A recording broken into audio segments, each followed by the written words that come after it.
The room was silent, no ticking clock, no buzzing phone. Just the hum of the heater and the weight of thoughts Daniel had avoided for years.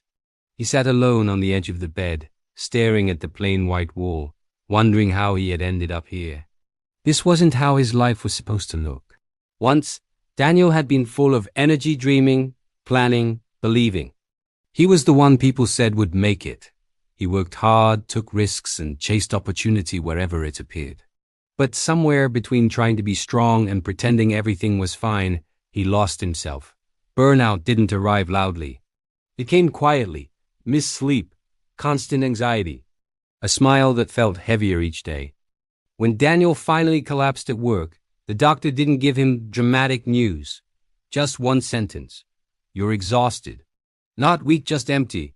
That's how Daniel ended up in the quiet room of a small recovery center. Far from emails, deadlines, and expectations, the first days were the hardest. Without distractions, memories surfaced. The failures he never processed. The apologies he never made. A version of himself he kept postponing. One afternoon, Daniel met an older man named Thomas during a group session. Thomas spoke slowly, thoughtfully. I spent my whole life chasing success, Thomas said. When I finally got it, I realized I didn't know who I was anymore. Those words stayed with Daniel. That night, he couldn't sleep. He sat by the window and remembered his younger self writing goals in a notebook, excited by the future, believing effort would always be rewarded. When did that belief disappear? The next morning, Daniel did something small but brave. He wrote a letter, not to anyone else, to himself. He wrote about fear, about disappointment, about how tired he was of pretending. And for the first time in years, he didn't judge himself for it.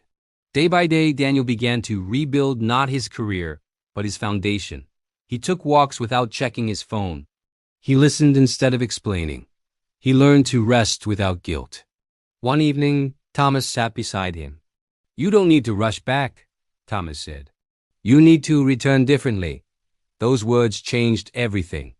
When Daniel finally left the center weeks later, the world looked the same, but he wasn't. He didn't jump back into the race. He chose balance. He set boundaries. He worked with intention, not desperation. People noticed. You seem calmer, a colleague said. You seem clearer. Opportunities came again, but this time, Daniel didn't chase them blindly. He chose what aligned with who he was becoming. Months later, Daniel stood in front of a mirror, smiling softly, not because life was perfect, but because he finally felt present. He understood now. Sometimes, the most important progress happens when life forces you to stop.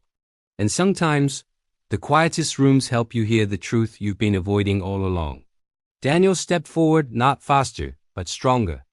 And this time, he wasn't running away from himself.